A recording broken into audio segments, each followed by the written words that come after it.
5분 만에 보는 지저스의 일생, 4가지 DNA라는 부제로 이야기해 보도록 하겠습니다. 예수님의 삶은 두 파트로 이루어집니다. 파트 1, 전도여행. 전도여행 1년이죠. 파트 2, 마지막 일주일.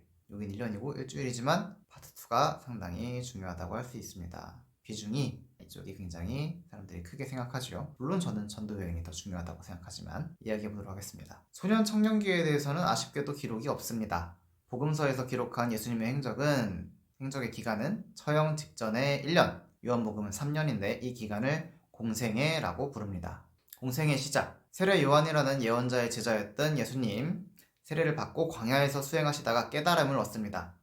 사람이 어떻게 살아야 되는지, 나라는 어때야 되는지, 하나님의 뜻이 무엇인지 내가 알겠다. 이때 나이가 33세였죠. 대략 친한 동생들 12명을 데리고 전도여행, 하나님 나라 운동을 시작합니다. 파트 1, 전도여행, 하나님 나라 운동. 이때 4가지 활동을 하시죠. 가르치기, 귀신 축출. 저는 이걸 싸움이라고 해석합니다. 병 고치기, 밥 먹이기. 예수님은 전도 여행 동안 4가지 활동을 합니다. 가르쳤다는 것은 하나님 나라가 가까이 왔다라는 것을 민중들에게 설파했다는 것입니다. 하나님 나라라는 종교적 표현이 낯설 수 있는데 현대적으로 이해하기 위해선 의식과 조직화를 떠올리면 쉽습니다. 삶을 힘겹게 만드는 원인을 파악하고 의식화, 그 상황을 타개하기 위해 사람들을 연대하게 하는 것입니다. 조직화. 이는 민주화 운동, 독립운동에서도 동일하게 작동하는 방법입니다. 민주화 운동가들은 독재자를, 독립운동가들은 일제를 고통의 원인으로 분석했고 이게 의식화죠. 같이 민주화 운동, 독립운동 하자 라고 제안을 했습니다. 이게 조직화입니다. 귀신은 사람을 불행하게 하는 사회구조적 악, 거기서 이득을 보는 기득권층을 가리키는 상징입니다.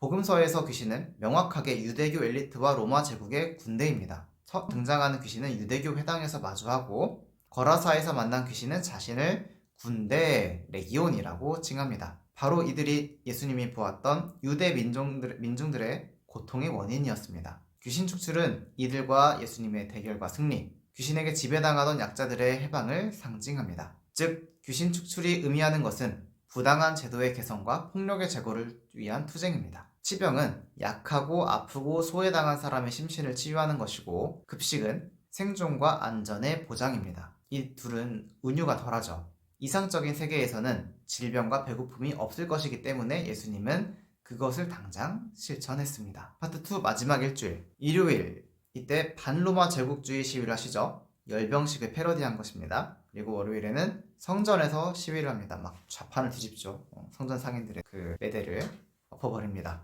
목요일에는 체포를 당하시고 금요일에 처형을 당합니다. 일요일에는 부활을 하시고 대기독교 시대가 개막을 하게 됩니다. 예수님이 1년 동안 활동을 하다가 보니까 12명 말고도 따르는 사람들이 많아졌죠.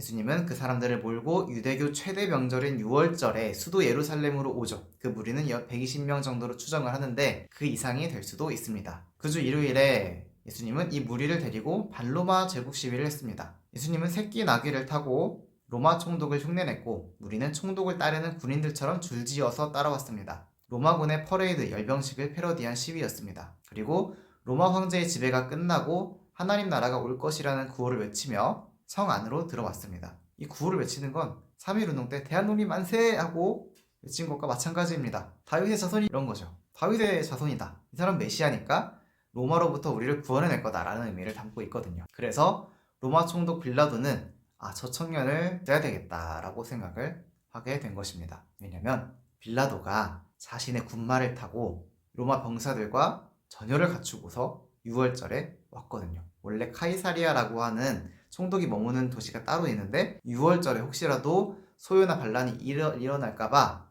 열병식을 해가면서 빌라도가 왔다는 거죠. 근데 거기다가 대고 예수님이 이런 시위를 벌이니까 이거는 이제 저 청년을 죽여야 되겠다라고 총독이 생각하게 된 것입니다. 다음날 월요일 예수님은 제자들과 성전에 들어갔습니다. 성전에서는 신앙심과 세금을 빙자해 상당히 무거운 착취가 벌어지고 있었기 때문에 예수님은 성전 내 제물상과 환전상의 좌판을 뒤집어 엎었습니다. 성전의 제사장들은 저 청년을 없애야겠다고 생각했습니다. 그러니까 총독도 저 사람 죽여야 되겠다. 제사장들도 저 사람을 죽여야 되겠다 라고 생각을 하게 된 거죠. 이틀 뒤에 예수님은 목요일 밤에 체포됐고 금요일에 처형당했습니다. 일요일이 되자 그의 제자들이 예수님이 부활했다면서 다시 활동을 시작했는데 그게 사실인지는 모르겠으나 그 제자들의 제자가 되겠다는 사람들이 잔뜩 늘어났습니다. 예수님은 가르치고 싸우고 치유하고 먹였습니다. 그 벼락같은 1년의 마지막 일주일은 그 싸움의 절정이었습니다. 물론 그 처형은 분명한 패배와 죽음이었습니다. 하지만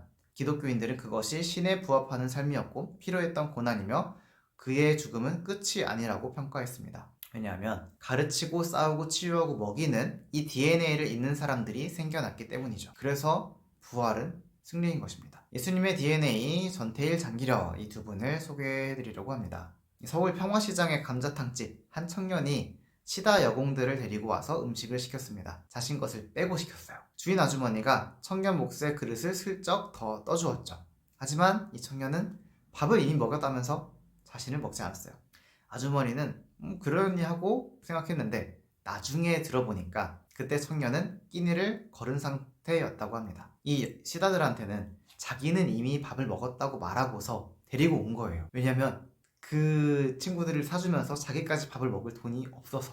그런데 덥석 받아먹으면 무한할 테니 이렇게 이야기를 했다고 합니다. 전태일은 1948년에 태어났습니다. 가난 탓에 정규 교육을 거의 받지 못한 채 17살에 봉제 노동자로 취업을 했죠. 1968년 근로기준법의 존재를 알게 된 그는 14시간 일한 뒤 밤새워가 공부를 하고 동료들을 가르쳤습니다. 동료 노동자들과 함께 바보회를 만들고 평화시장의 노동환경을 조사하고 근로기준법의 내용을 알리는 활동을 했습니다. 근데 이 일이 사업주에게 알려지면 어떻게 되겠어요? 전태일은 해고되었습니다. 한동안 막노동을 했던 전태일은 다음해 평화시장에 다시 돌아와서 삼동회를 조직하고 노동환경을 조사하는 설문지를 돌리고 노동청과 청와대에 진정서를 제출합니다.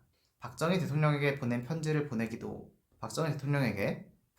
조건이 있었어요. 하루에 10에서 12시간의 작업 시간과 매주 일요일에 휴일이었습니다. 요구 조건이 하루에 12시간까지만 일을 하게 하고 일요일은 쉬게 해달라. 왜냐면 당시에 14시간을 일하고 한 달 휴일이 이틀 뿐이었기 때문입니다. 이런 내용이 경향신문에 실려서 사회적 주목을 받았고 삼동회는 노조 결성을 위해서 사업주 대표들과 협의를 벌이려고 했습니다. 행정기관과 사업주들의 조직적인 방해로 무산되었습니다. 왼쪽이 전태일 열사의 사진이고 오른쪽은 영화화된 그 아름다운 청년 전태일의 캡처입니다. 고단한 싸움 끝에 차가운 세상의 벽에 부딪혔을 때 청년은 법정과 자신을 불태우기로 합니다. 이게 1970년 11월 13일 그의 나이 23세에 있었던 일입니다. 그날 이후 대학생들이 노동자들과 만났고 노조가 결성되고 노동운동은 급물살을 탔습니다. 예수님이 BC와 AD를 나눴듯이 대한민국의 일터는 전태일 이전과 이후로 나뉘게 됩니다. 주에 이틀을 쉬는 것, 보건휴가와 육아휴직이 보장되는 것, 노동자들의 건강보호가 상식이 된 것, 한국의 노동자들은 전태일에게 큰 빚을 지고 있습니다. 그런데 세상을 떠난 전태일은 모란공원에 안장되었거든요. 그 묘비엔 이렇게 적혀있어요.